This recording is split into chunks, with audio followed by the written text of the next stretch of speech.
welcome to Commander Central, episode 112, where we're going to be talking about the London Mulligan briefly. My name is Dana. I'm Max. And we don't have Chris here today. He is going to be off for about a week dealing with his move to his new house. Yes, they finally closed. I think they moved this coming weekend. He did, yeah.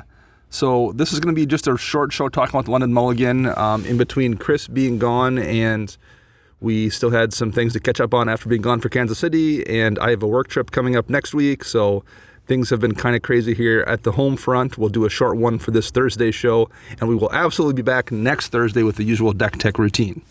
Yes. First, Max, you get to play some games with a new player the other night. I want you to tell me about that just a little bit here. I did. So one of my high school buddies reached out to me about maybe 3 weeks ago and asked me randomly, how hard is Magic to learn? And I chuckled because it was like at 11:30 at night, and I kind of responded saying, it depends, but I recommend Arena if you want to learn because it's a great tool. And it walks you through all the basic steps, teaches you all the kind of introductory things you need to know. Exactly. So I met up with him a couple weeks later for a drink, and he pretty much stated he started to spiral into the Magic the Gathering game. That's a good way to phrase that. Booster packs and intro decks and those Planeswalker decks, all the fun stuff all the beginners like to buy because they come with a foil or whatnot.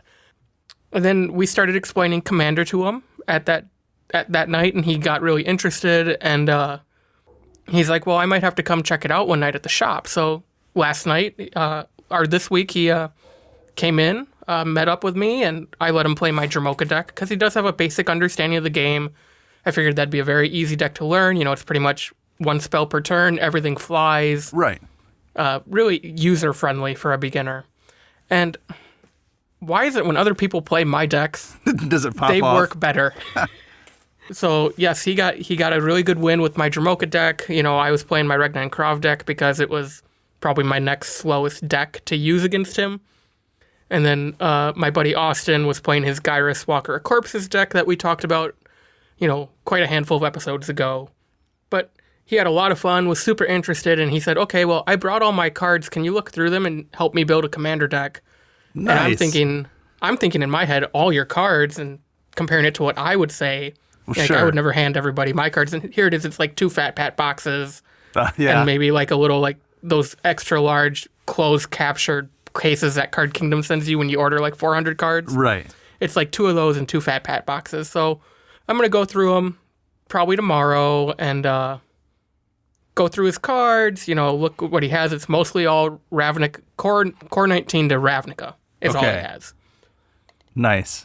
Well, good. That's awesome. But I think the best moment of the night is he kind of asked a random question of, can you explain Indestructible again for me? And so I did. He said, oh, okay. And Austin went to remove a Sarah Ascendant, which would have been lethal towards me the next turn, and my buddy John casted a Heroic Intervention, and it was like a kid on Christmas. He's like, see, I know how to play the game. Oh, that's spectacular. Well, yeah, great. So, good to hear he's kind of getting hooked too. Yes, he had a good time, and in fact, he's like, if you guys are going to be here like at 11, I'll be back. I'm like, ooh, that's too late for me. Yeah, I don't think I was there that late either this week. I think I left a little bit after 10. Yeah, same here. So it was an early night. I just had too much going on. But good, one more convert. I'll always appreciate that. Yes. Well, I think we have we mentioned we're going to talk about our new contest kicking off. We might as well throw that out there right now, too. Yeah, so for this month on Twitter, we're going to be giving away a Lorwyn starter deck, the Kithkin Militia deck. It is the mono-white starter deck. I believe this came from one of Dana's collection adventures back in the day. So that will be going out on Twitter. We'll give all the instructions on how to enter, in the tweet, and you'll see that probably on Monday. Yeah, and we'll make sure we put a picture of the deck out there too. It's the deck has been open, but I believe all the cards, everything is in the deck box still. So yes, I just did a rough count. I got 60. All 24 planes are in there, so I think we're okay. All right. And then for Patreon this month, we are giving away a complete Teferi Temporal Archmage Commander deck, and we're not talking the pre-con in the box. This was a deck a listener, his name's Michael Shea Woodward, built for himself and just donated to the show because he's a listener and a fan of what we do. and wanted to be able to give a prize away. So we are going to be giving that deck away to our Patreon supporters at the end of June. Yeah, Michael Shea Woodward, you can find him on Twitter at Leftblade, Lefblade, and he just kind of messaged me out of the woods, no pun intended, saying, big fan of the show, I like listening to it, and, would you guys like a deck to give away to supporters as a, way of me saying thank you. So he sent us that deck, and it's a legit, Teferi deck with Chain Veil and all the things you need to make a Chain Veil Teferi deck work in it. It's impressive. Very nice. So yeah, we'll be giving it away to Twitter listeners by the end of June, correct? Yes. We'll probably announce that on the show probably in the middle of July, because the 4th of July falls in a weird spot this year. Dana always takes a vacation around that time of year, so look for that announcement towards the 2nd or 3rd week in July. All right. Excellent. Let's talk, Max, a little bit about the London Mulligan. Okay. So currently right now in Commander, we are using a variant on the Vancouver Mulligan. And by variant, I just mean we get one free mull, and then you do the Vancouver Mulligan. Correct, because it is a multiplayer format. Yeah. So not that we need to go into the details with the Vancouver, but the Vancouver Mulligan, just because we might as well mention what it is you do normal mulligans like you do in any other format, but you get to scry one based on the number of cards you go down. So you get a free mulligan, then you go down to 6, and you get to scry at the end of the turn, or at the end of the decision after you've decided to keep your hand to see if that card's going to stay on top or not. Yes, I do believe you only get to scry once, just no matter once. How many. Yep. Prior to that, up until around 2015, Commander used what was called partial Paris mulligan, and that's probably something that a lot of people don't know about. That was a system where you also got one free mulligan, but you could keep any number of cards and throw that many back and then just draw that many back up. So you would basically mulligan part of your hand. Correct. And it worked. The problem with partial Paris, at least the problems I saw, I'm not sure how widespread this was, but in metas where everyone was on the same page, it was really easy to be like, oh, this is a one lander. I'm just going to keep my one land and draw 6 cards, and odds are you're going to hit 1 or 2 lands or a mana rock or something and have a playable hand and you're good to go. However, it really enabled you to, if you were playing in a situation or with a deck where everyone was fishing for a really quick combo, it really enabled you to find those fast combos. Exactly. I know back when we used partial Paris, we had that problem quite a bit with some players in our local meta. And I want to make this clear, they aren't really part of our local meta anymore. They've gone off, moved away, play at a different shop, whatever. But it got to the point where we would kind of had a house rule where we'd say, okay, you have to show what you're keeping. Right. So it's one of those kind of a checks and balances thing. Yes. Yeah, we'd specifically people would show their lands to show that they weren't doing it because there was a couple people that had a reputation as intentionally trying to find that fast Mike Trike combo. So that kind of went away with Vancouver. But when that happened, did you make any changes to your deck, Max? When people went from partial Paris to the Vancouver system, did you make any changes then? I bumped my land count up. I did the same thing. I added, I think, 1 land to most of my decks. Yeah, I went from, back then I was building decks with my average land count at the 34 to 35 mark, and I just kind of raised that bar to, I just will always start at 36 and make adjustments once the deck is built and it's gone through a couple rounds of playtesting. I kind of did the same thing. I just straight up went through and pulled a card and added a land to every deck. What's interesting is I've kind of started to tweak things back down a land since then. I think not because that was the wrong decision then. I just think we've gotten better at deck building in general. Like most of my decks probably have a lower curve. Most of my decks at this point in time probably have a little more ramp, so it gets a little easier to survive on, that 35 and 36 range versus 36, 37. Yeah, I totally agree. I think it's not only the fact that we've become better deck builders and the fact that we recognize our average CMC, we also have recognized synergies within the cards that we put in our decks. Sure. And on top of it, cards have just gotten more powerful. Yes, so and more efficient. So maybe you don't need 37 lands or 36 lands. You might be able to skip by with 30, 35, knowing that we got the new talismans, the enemy talismans. So you're able to throw that Worn Power Stone out of your deck and put in that talisman that makes it so you can keep that 2-lander and still be able to cast that 3-mana ramp spell. It just changes the math on a lot of things. And that's not just the talismans. That's happened every set going for the last 5 years where there's like been those 1 or 2 cards that just tweak things slightly, and that all adds up. Yeah, that totally does.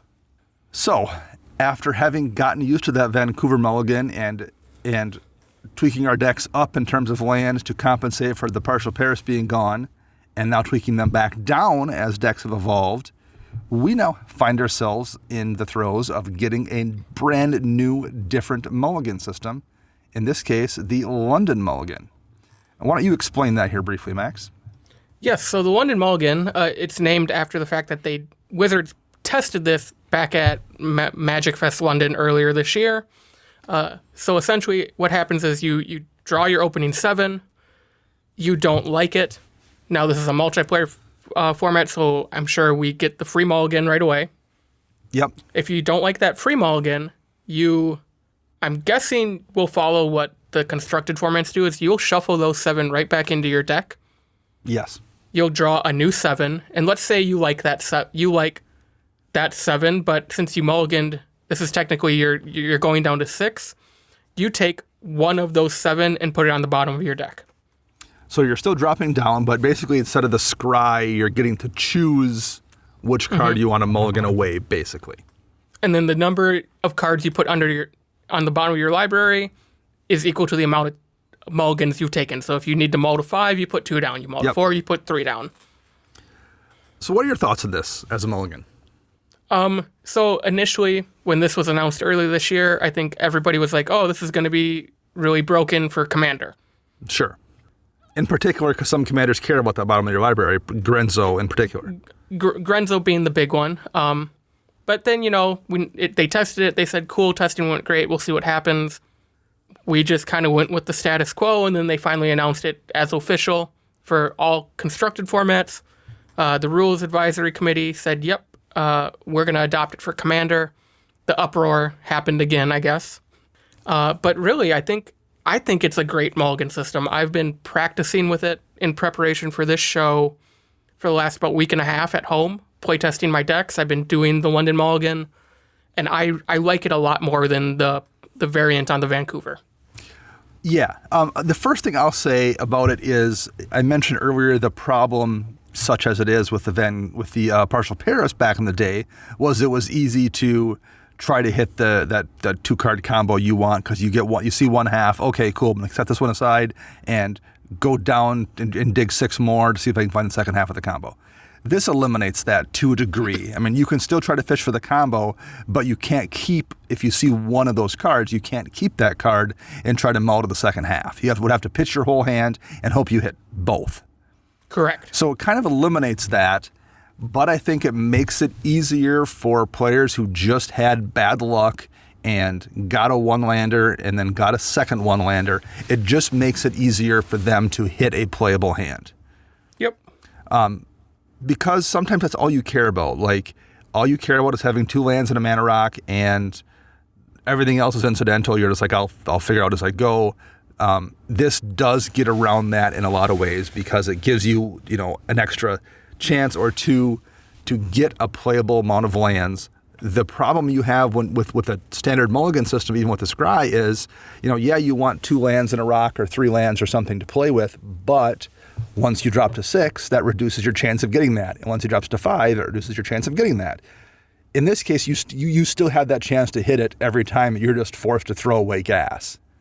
Correct. And I would rather have the playable hand and have to throw away gas than have a not playable hand and still be throwing away cards. I mean, the same amount of cards are gone from your hand. You just have a much better chance to get something that at least lets you get started. Very, very, very true. I like it in theory. I have yet to actually do it. I did a little bit of play testing, just goldfishing on my own with it for 10, 15 minutes. And it seemed like it did make it a little bit easier to at least guarantee you could start off most games. Yeah.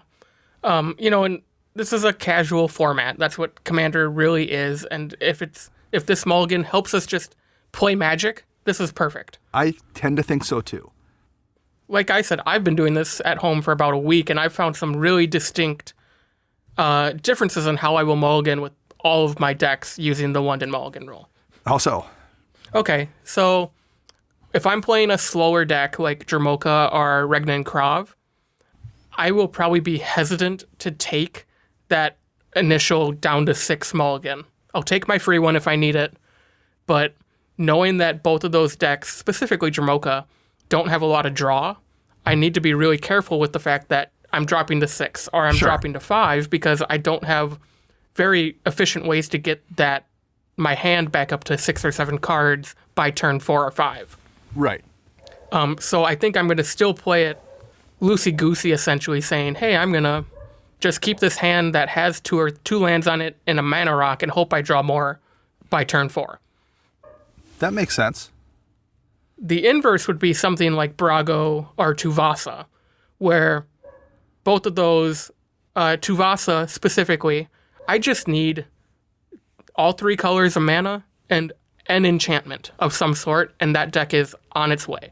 If I can get Tuvasa down on turn 3 and play an enchantment on turn 4 with her around, I already start drawing cards. You're probably good to go at that point. I'm good to go at that point.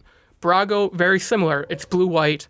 I need a land of each color and some sort of mana rock to, worst case, cast Brago turn 2, maybe per turn 3.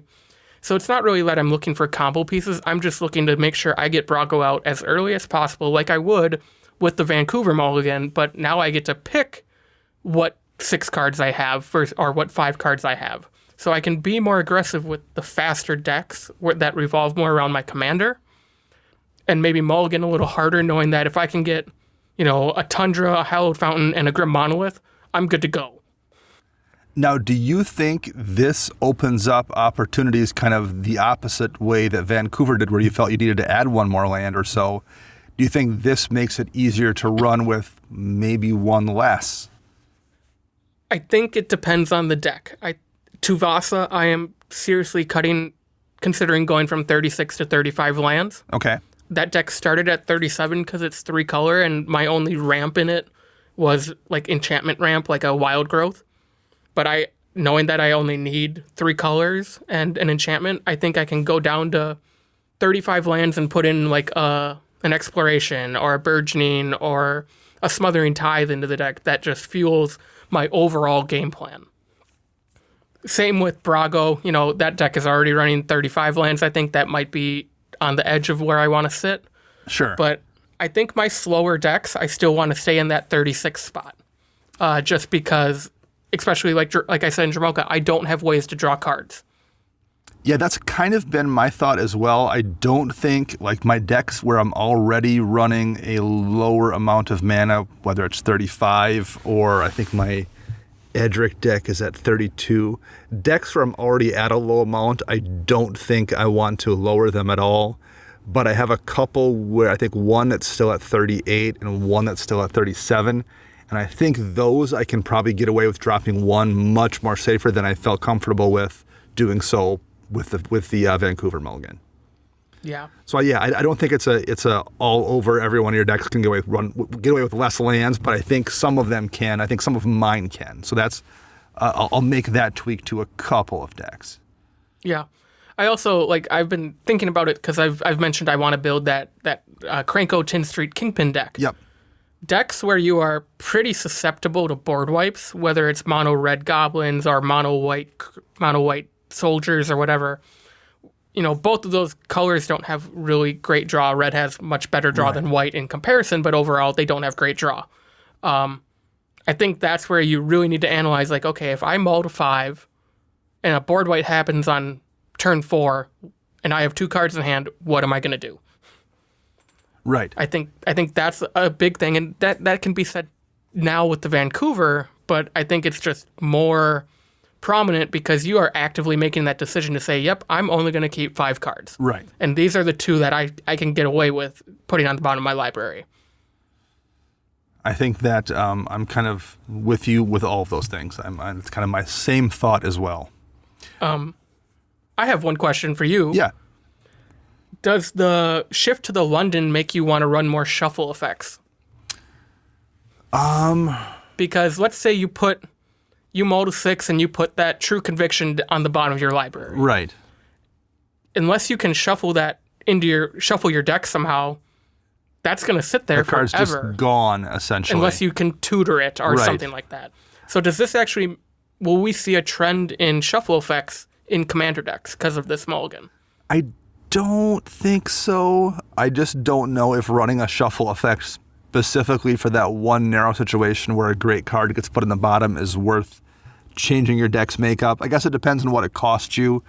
I guess there's probably not much downside to running a couple extra fetches if you happen to have off-color fetches or something just for that purpose. You lose a little life. Maybe that isn't a big deal to you, depending on what your deck is.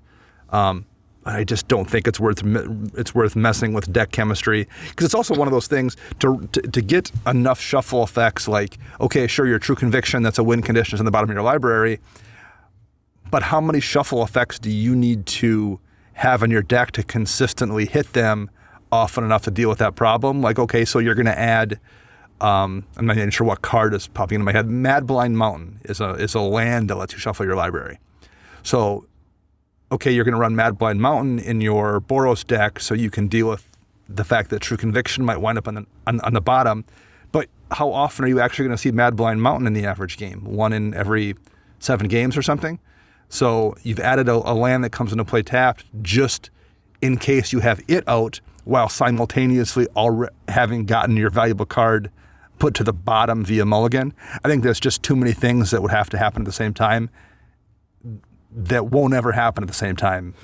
You know, Okay. It's a problem that you can't fix, and any half-hearted attempts to fix it are just going to cause more problems than they actually bandage. No, I agree with you. The question popped in my head as we were talking, so I figured I'd throw it out there. And I think, True Conviction is a weird example I use, but because I think if that's your win con, you have ways to go get that no matter what, whether it's an Enlightened tutor, Idyllic tutor, or any normal tutor. Yep.